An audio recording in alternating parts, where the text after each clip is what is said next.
funny. He is funny. And he is funny. My man, Andy Stummer.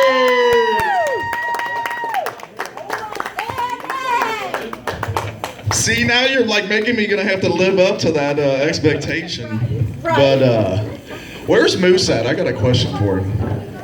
Oh, okay. I had a couple funny things happen to me today, and I thought about him when I was in the shower. I was shaving my balls, and I'm in the shower. Oh. I know. It's like, I was trying to manscape, and I cut myself, and I was like, I need to ask Moose where he gets his razors from, because I mean, it just seems like you got it going. buy an Epilady.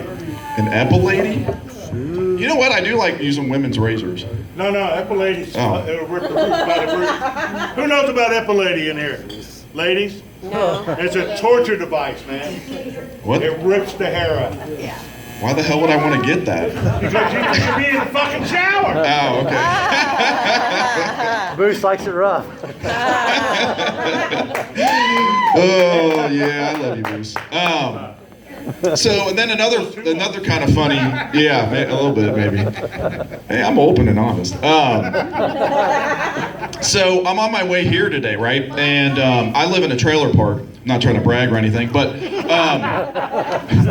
and I'm coming to the show, and I'm behind this huge, like, souped-up pickup truck. Like, you guys have all seen them, the ones that are like 10 feet off the ground. There's like a ladder to get into them. Yep. The mirrors are like 6 feet off to the side, and huge muffler. And he's got like these like decals on the back of his window.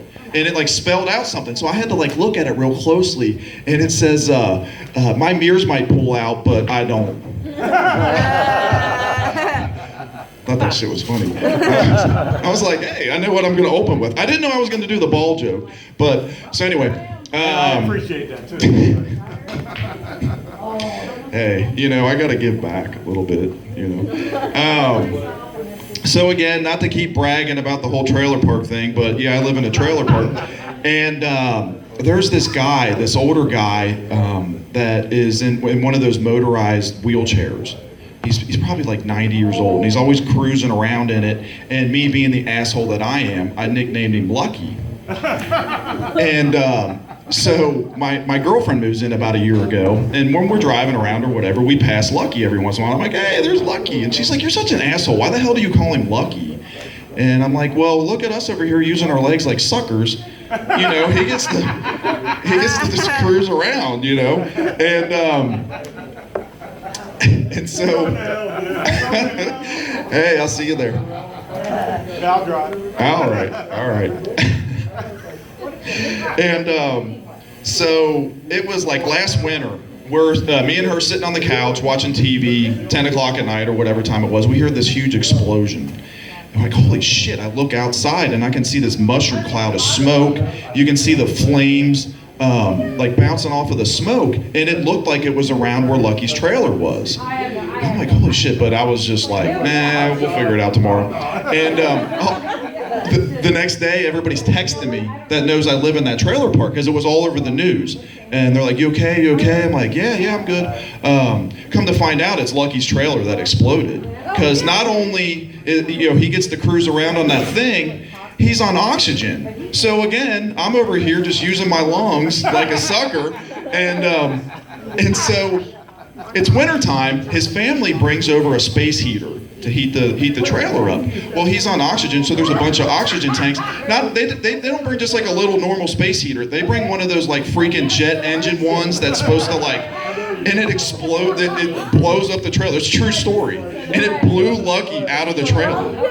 And you know, I'm not like he's fine. You know, he survived. What you think? Oxygen tanks explode, you're gonna freaking die. And so I told my girlfriend, I was like, because she always used to call me an asshole, calling him Lucky. I'm like, see, he is a lucky bastard.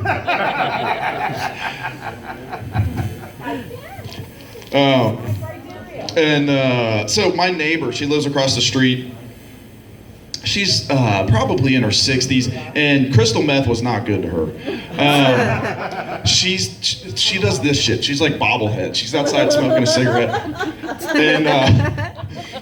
And I try to avoid her, but I smoke cigarettes, so I go out on my patio, and whenever she sees me, I swear to God, she's just looking out of her windows, and she sees me, and she comes,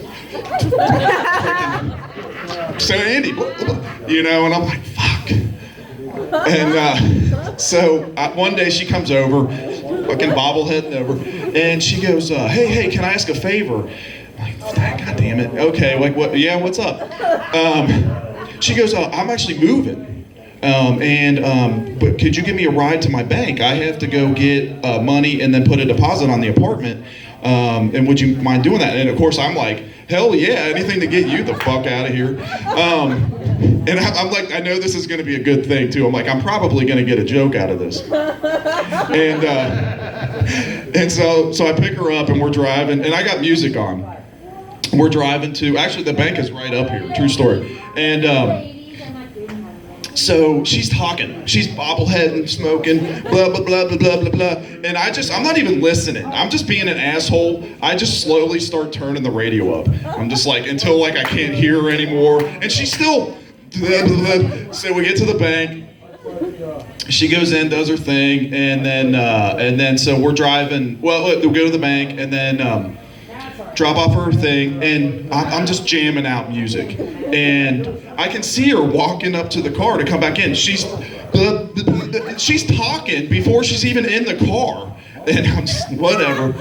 And it was Pink Floyd's Comfortably Numb. I love Pink Floyd. She gets in the car, blah, blah, blah, blah, blah. I'm just not even listening, driving. So we had like a moment though.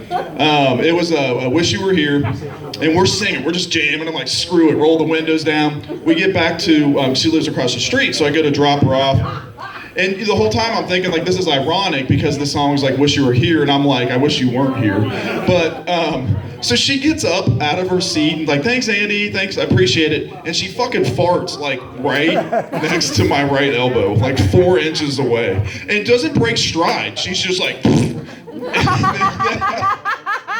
so I don't know if she like didn't realize it or was just like, fuck him, I'm gonna go do some more meth.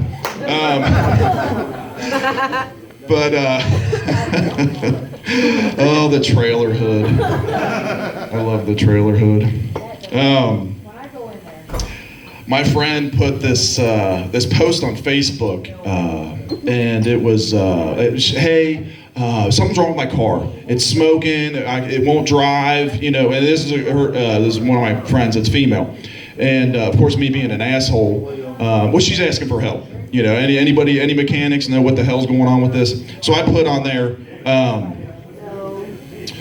yeah, well, you're female. You probably backed into a wall and forgot to like change the oil for 2 years or whatever. And then that like tongue-in-cheek emoji. Just being an asshole, trying to, you know. And I know she would get it.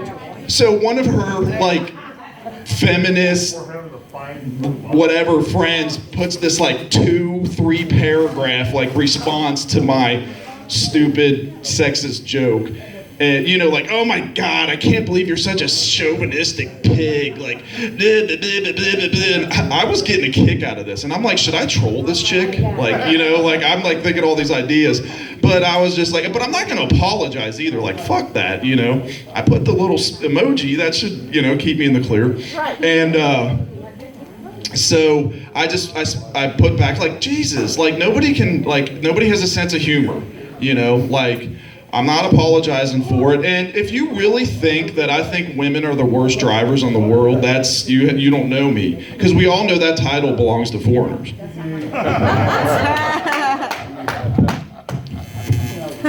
Yeah. Sexism and racism are all in the same joke. Yeah, you guys are welcome. So my friend was, a lot of people, you comedians can probably attest to this, people like tell you like, what, yeah, you should put that in your bit or write a joke about this. And so my buddies want me to write a joke about short buses. And so I'm like, okay, well, I'll try it tonight and see what's up, and I'll let you know tomorrow. So I'm trying to like, I couldn't come up with anything about short buses. So I wrote a joke about a couple midgets, and seems to be kind of the theme this evening. And so he calls me the next day, hey, how'd the joke go? I said, Well, I didn't write a short bus joke, but I did write a couple funny jokes about two midgets. But there's a problem. He goes, well, what's the problem? I said, well, they're just kind of short. I don't usually do a lot of one-liners, but it's not even really a one-liner. Talking about kids and if they like rat you out, I do this joke about my son. He's 6 years old, full of questions, always. And he comes up to me one day, hey, Daddy, what's a condom? And I'm like, I don't know. Well, I've always wondered that. I don't know the answer to that question. And he goes, oh, okay. Well, I'll just go ask Mommy. And I was like, no. Let's not ask Mommy. Mommy doesn't know what a condom is either. And he goes, well, what am I supposed to do then? I said, well, why don't you just go play with your two brothers and two sisters? Nah.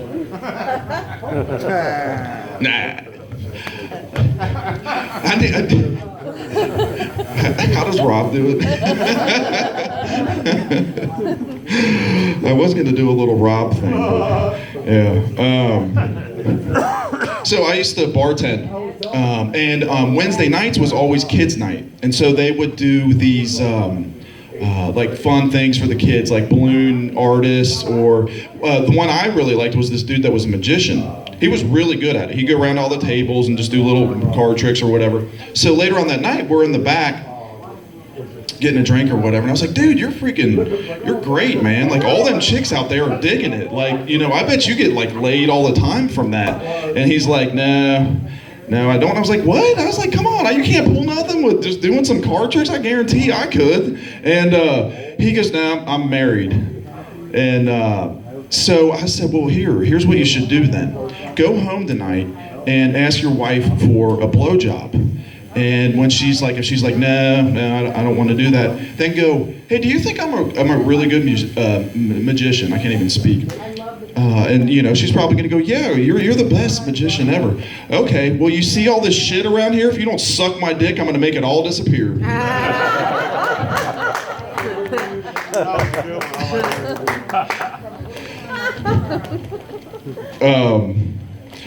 So Moose loves this one. I broke up with my girlfriend a while ago and been pretty bummed about it. And so a couple of my friends took me out to a bar and to get drinks and eat. We ate crab legs, and we get so we get done eating and we're you know just hanging out talking or whatever. Half hour later, like my nose itches, and I noticed my fingers smelled fishy. And I was thinking like, wow, that's like the first time that my fingers have smelled fishy in like 6 months.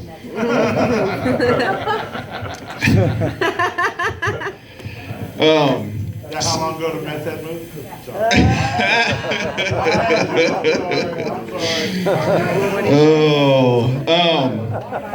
So my 80-year-old aunt, who I haven't seen in 10 years, is apparently a hoarder. And my dad asked me recently to go help her donate a bunch of stuff out of her garage to a local charity. And so we go over there, and it was kind of cool. Hadn't seen her in forever, and we're going through a bunch of old stuff, seeing pictures of grandparents and all this other stuff. And so we get done loading up all the stuff that she's donating. We're about ready to leave, and she comes up to me and gives me a hug, and she goes, hey, I hear you're doing stand-up comedy. And you like it? I said, yeah, I really do like it. I've been doing it for a few months. She's like, wow, that's awesome. Like, you know, you making any money off of it? Or are you getting booked like, you know, big shows or whatever? I said, nah, you know, I'm just having some fun with it. Don't really make any money. And this is my 80-year-old aunt. She goes, well, maybe you should be a little more edgy, you know, because like people like that edgy stuff. And I'm like, holy shit, I hope she doesn't ask me to tell her a joke. Like, if you only knew. I'm thinking in my fucked up mind, I'm like, remember when you were going through that one bin and you found that VHS tape that said Family Vacation, Siesta Key, XXX? And me and Dad are like, she like reads that out loud. Me and Dad look at each other like, what the fuck? And she goes, oh, that's probably when Grandma and Grandpa and all the aunts and uncles went down to that beach down in Florida, and you know, it was probably a little whatever. And in my fucked up mind, I wanted to be like, can I have it? Yeah. So I'm gonna end on that, guys. OJ, I love you, bro. Andy! Give it up for my man, Andy Summer! I'm kind of disappointed, Andy, and you and your girl broke up, man, because she was kind of hot. And he ain't listening to me now, but I'm about to ask him, shit, give me her address, man, because she was fine, right? Y'all having a good time? We got the heavy hitters about to come up, you know, the heavy hitters about to come up. I gotta tell y'all, you know, y'all heard me tell this shit.